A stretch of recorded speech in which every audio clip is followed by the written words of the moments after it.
welcome to the Human Up Podcast. I'm Dave Marlon, your host, and it's a huge honor today to have Dr. Jenn Marlon. Let me tell you a little bit about her. Jenn Marlon is a senior research scientist, lecturer, and director of data science at the Yale School of the Environment and the Yale Program on Climate Change Communication. She was recently appointed the inaugural executive director at the Yale Center for Geospatial Solutions. Dr. Marlon uses surveys, experiments, and modeling to understand public perceptions of and responses to rapid environmental changes, particularly related to climate and extreme weather events. She developed the Global Charcoal Database, now an international collaborative effort that houses hundreds of sediment records from lakes, soils, and oceans around the world. Her research has traced the shift from climate to human-driven fire regimes globally and has provided evidence on how wildfires respond to abrupt climate changes in the past. In addition, her research on Americans' risk perception related to climate events has informed those working to produce effective and targeted climate change-related messages. She's also developed a global paleo fire database used to understand the history of wildfires and their interactions with climate and human activities. Dr. Marlon, a widely respected expert on climate change, communication, and engagement. Jenn has consulted for agencies and organizations such as FEMA, the U.S. Fish and Wildlife Services, Google, the Union of Concerned Scientists, and the Sierra Club. She has authored over 75 peer-reviewed papers in journals such as Science and the Proceedings of the National Academy of Sciences. She received her PhD and her MS in geography from the University of Oregon, go Ducks, where she studied paleoclimatology and paleoecology. And most importantly, she is my amazing sister, and I couldn't be more proud to have her to be in her family. So welcome, Jennifer. Thank you. Thanks for having me, Dave. It's such an honor to spend the next 30 or 40 minutes with you. I wanted to start by asking, what I just read, talked about a lot of your work with respect to science and climate change. From your point of view, what does that mean? The science of climate change, what it means for me is that the weather patterns that you and I grew up with, living on Long Island primarily, are changing. We built igloos out of snow that had accumulated many feet in our front yard. And there hasn't been a winter like that in a long time. That snow has gone away. And so our summers that we experience now are hotter.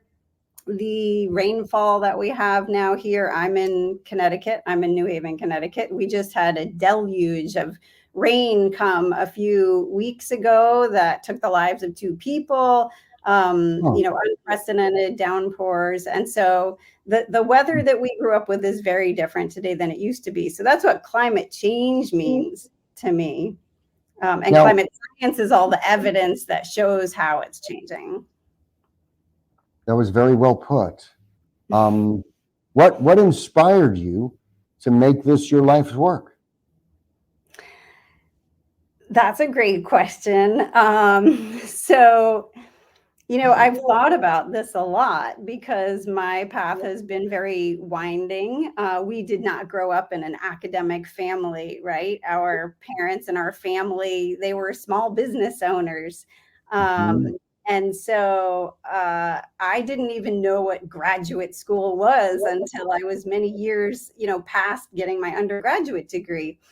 So I came kind of late to academia, but I do remember collecting caterpillars, when I was in elementary school in the backyard and building a nice shoebox and a home for them, and the caterpillars came in. I collected them. I remember waking up the next day and being very sad and disappointed because all the caterpillars had left the nice home I had made for them with leaves, and it was kind of an aha moment for me because they were all gone. And I realized, oh, I had actually made them very vulnerable. It was like food for the birds, right? Putting all the caterpillars in one place and putting it out on the deck, and then realizing like, oh, either they were all eaten or they were smart and they escaped the home. And that was like my first lesson in ecology and how nature works. And those kind of experiences stayed with me a long time. We always went camping. We spent a lot of time hiking and in the backyard playing. So I always had a love of nature and a love of the environment. Our mother taught me, all the names of the flowers in the yard and the birds. And so I grew up feeling very connected to nature. And I think that really, those kinds of events and experiences really shaped me and made me curious about the world we live in and, how we relate to it. That's beautiful. And while you were talking about the deck in that backyard, I just have so many rush of memories of growing up in that. To me, it was just a perfect place. I'm so grateful we got to grow up at 54 Bay Avenue in Halesite.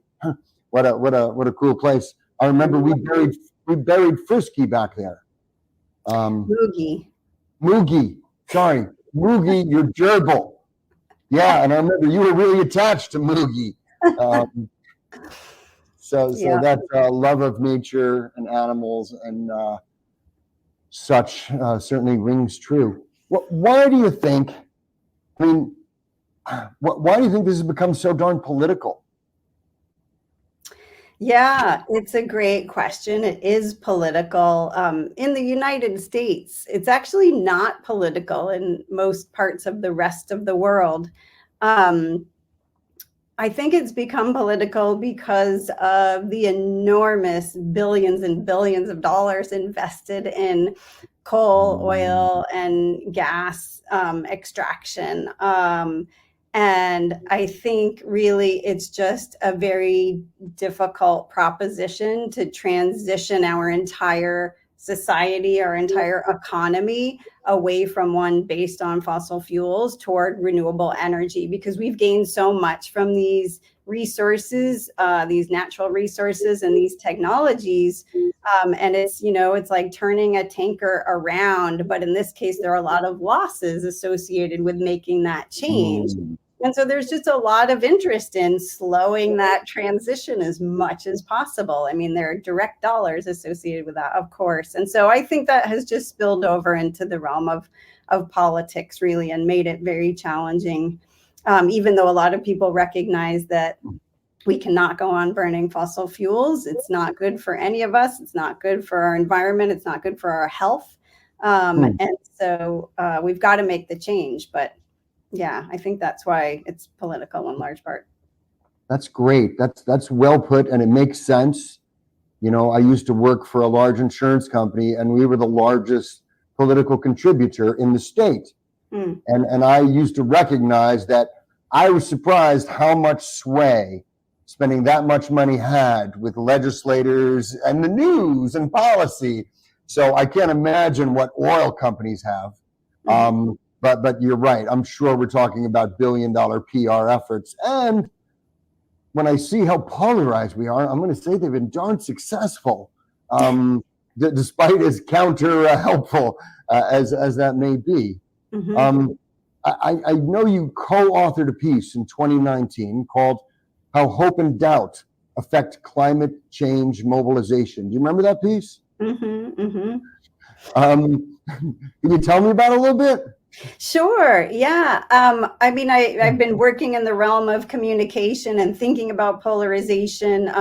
A lot of the people most engaged on the issue of climate change care a lot about it, and they are very anxious about it. There's even like climate anxiety that some people have, that we talk about climate anxiety, or doomerism, thinking it's just, too late, nothing we can do. There's a lot of emotion wrapped up in this issue.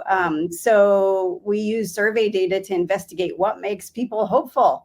And we found that a lot of people said nothing, actually. They are not Uh, hopeful. Right. Very disheartening.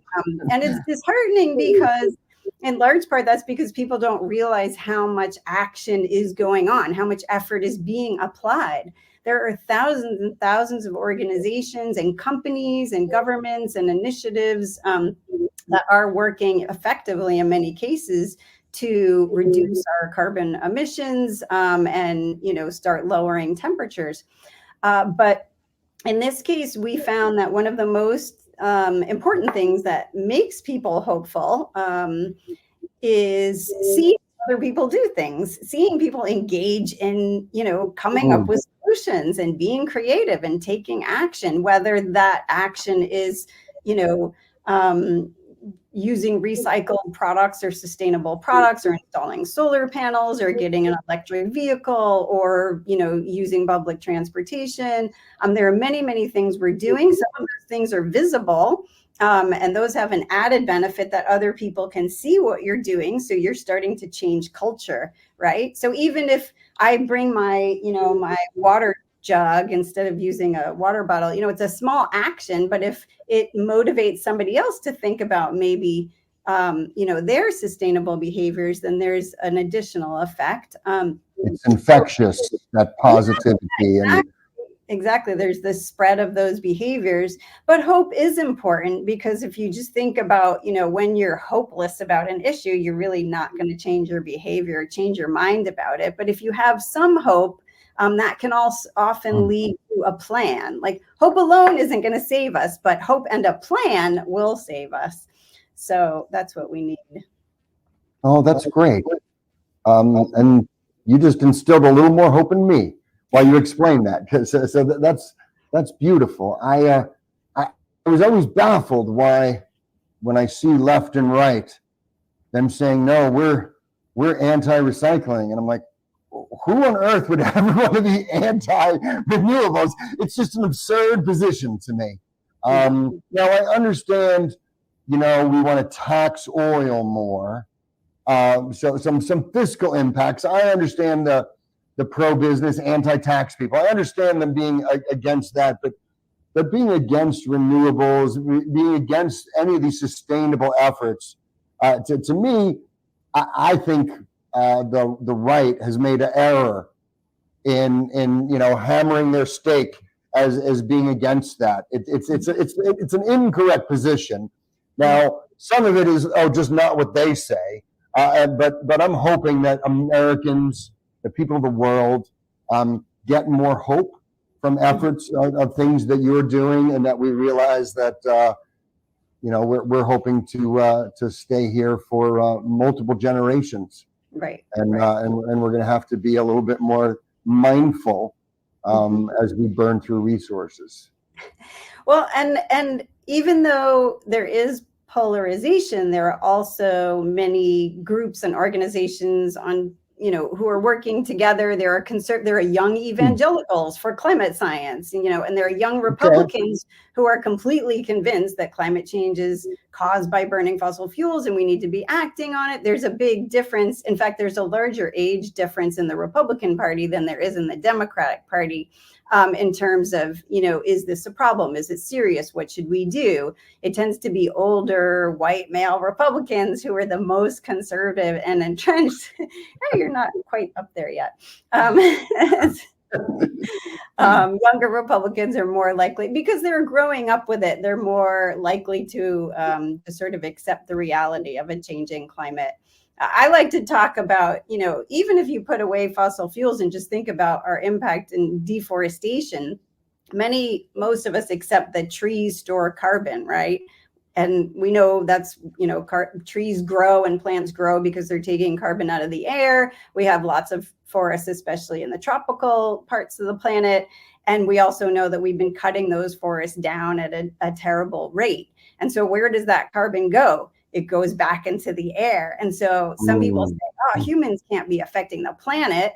It's like, well, think about deforestation and all the trees we've cut down, all the land we've cleared and converted to agriculture. All that carbon did go into the air. And it's accounting for almost a quarter of the carbon pollution that's increasing in our atmosphere. It's acting like a blanket that traps heat around the surface of the earth. It's causing the temperature to go up.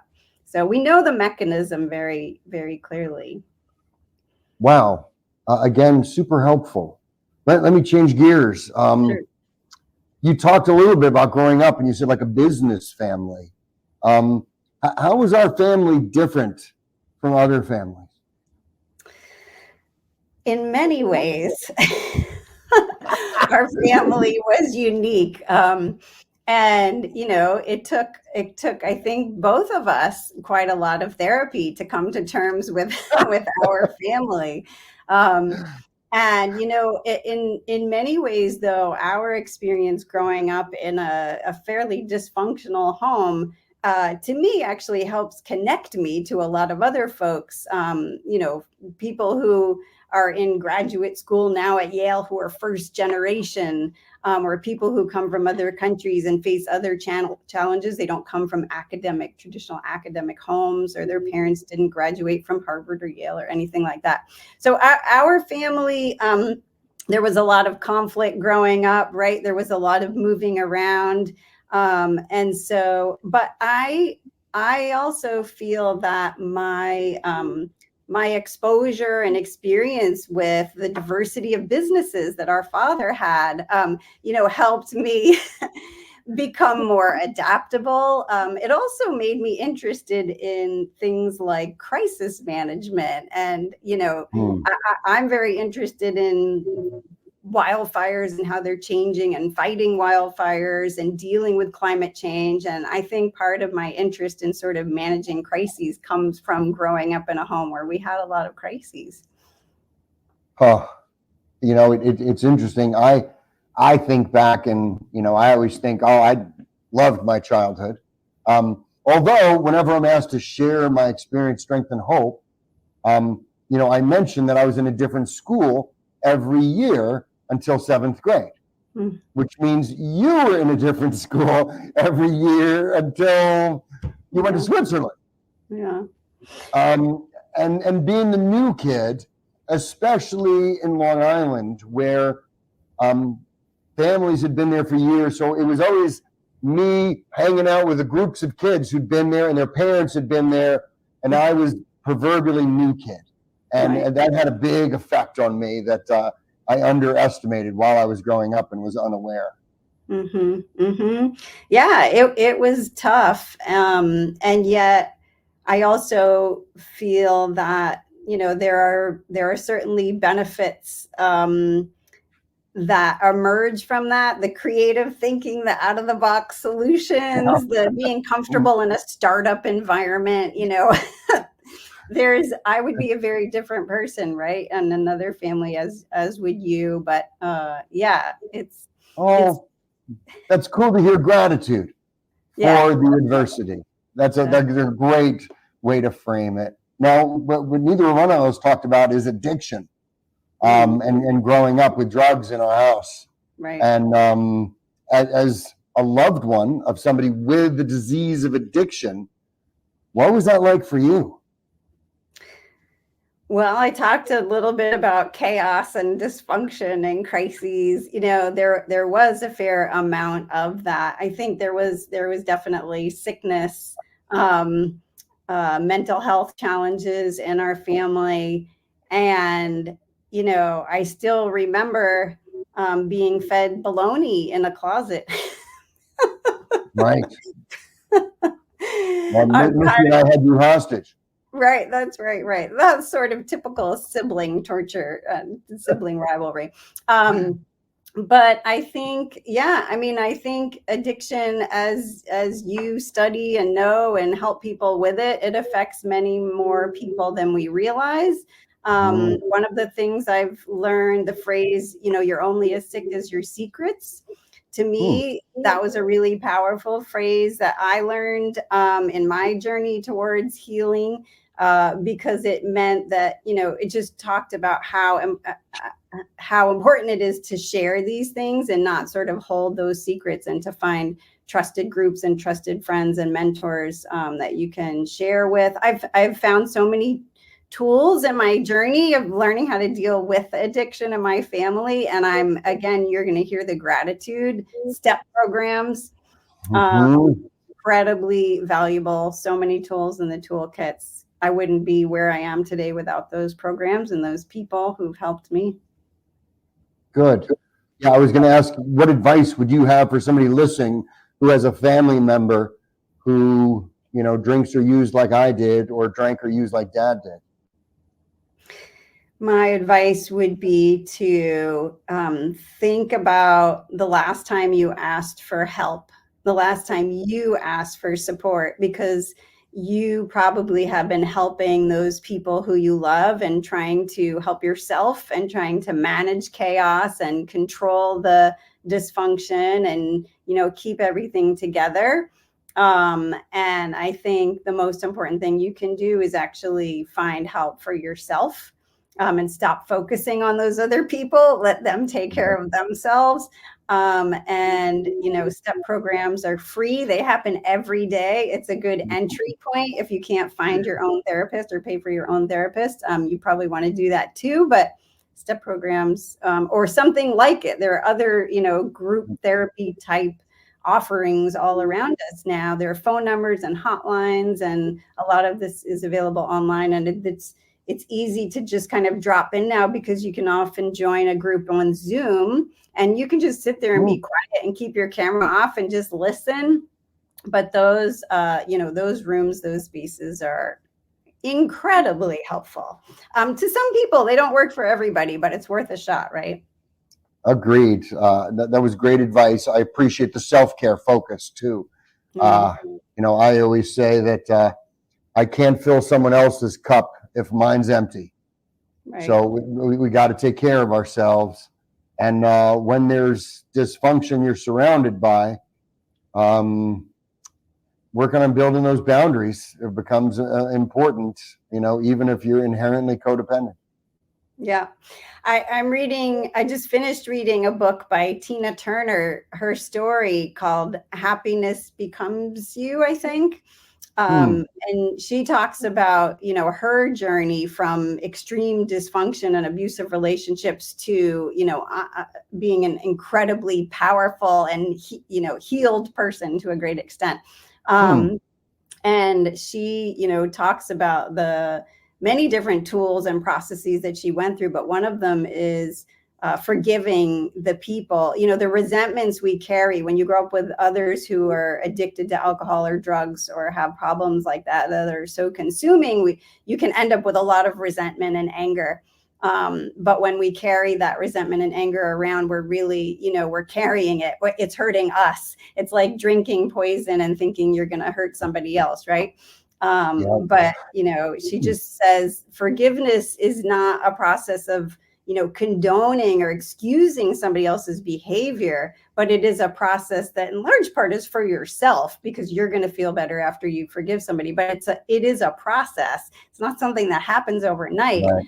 Being able to work through that can just like lighten your load so much. So I've had to work through that. You're the second person who recommended that book today. That's amazing. Really? To me. Yeah, very odd. I'll certainly read it. I also I gave advice this morning to someone who was angry, and that freedom tastes better than revenge. Yeah, it does. Despite being Sicilian. No, it's interesting. I'm going to shift gears again. You know what I do, and you recognize there's a homelessness crisis in America. Mm-hmm. What's your thought of the homelessness crisis as a scientist? It's really troubling and disturbing. And, the little bit that I've learned from you, I've really appreciated learning about the complexities of why people are homeless and how to help get them off the streets. I think, the sort of homeless epidemic and the drug epidemic has changed a lot since we were young, right, over the decades. and the dynamics have changed and worsened beyond anything I ever would have expected. So to me, it seems very complicated because of the financial and economic dynamics and the policy components, the public health components, the mental health components. I tend to view it through the lens of climate change. I get very worried hearing about people living in tunnels in Las Vegas when I'm thinking about the increasing floods that are happening and the higher temperatures. Death Valley hit the highest temperature in recorded history anywhere, I believe. July was the hottest month on Earth. About 120-degree days. Right. Seeing people on fentanyl laying in the sun, it's just terrifying. Right. It is. So yeah, it's really disturbing, and I'm really grateful that you're working on it, because we hit a milestone last week where we took 50 people off the streets. Wow. And to me, I now have we have 88 staff, 50 therapists, and being able to get 50 people a week into therapy, getting psychotropic meds, getting housing, helping them get jobs, helping deal with their prior family and their traumas and all those issues over a long period of time. I realize at our run rate, we're going to help a third of the homeless population just in our little clinic now in our city. So we're scaling, and I'm hopeful that as opposed to most of the efforts, which are we have to give them a house or we should put them in internment camps, whatever the nonsense is from the left to the right, helping sick people get health care is really the Vegas Stronger approach. And I'm grateful to be carrying that yoke. Mm-hmm. It's so important. The title of this podcast is my last question. The title of the podcast is Human Up. Can you tell us what do you think that means to you? Human Up. Well, I mean, I think initially the phrase man up was very popular, right? So man up is like, be strong.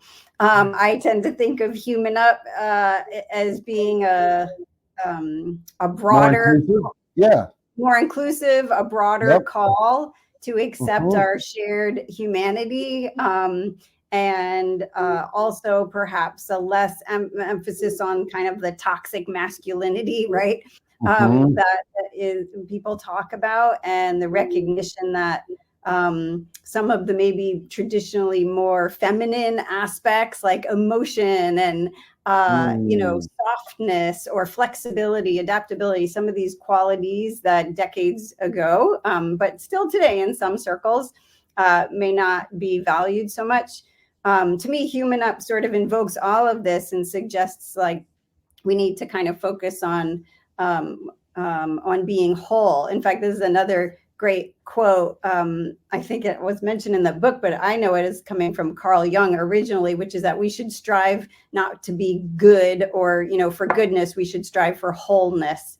And to me, Human Up is really like invoking the wholeness, the holistic sort of nature. One of the things I've learned in my own work, especially in the social sciences, is, good decisions don't just come from careful analysis and research. Good decisions come from being really in touch with your emotions. And it's a dance, and an interplay between our emotional or sort of feminine side and our more analytical, maybe some people will consider that a masculine, logical side. But Human Up is sort of like bring your whole self, right? Like let's we're integrated in how we address these problems of homelessness and climate change. I think some of that understanding also comes from discourse, not just being in touch with emotions. And to me, it makes you taking some time to engage in some of this discourse that hundreds of my viewers will get to appreciate. So, Jenny, thank you so much for being on the Human Up podcast with me. It's such an honor to be your brother and fellow Dr. Marlon.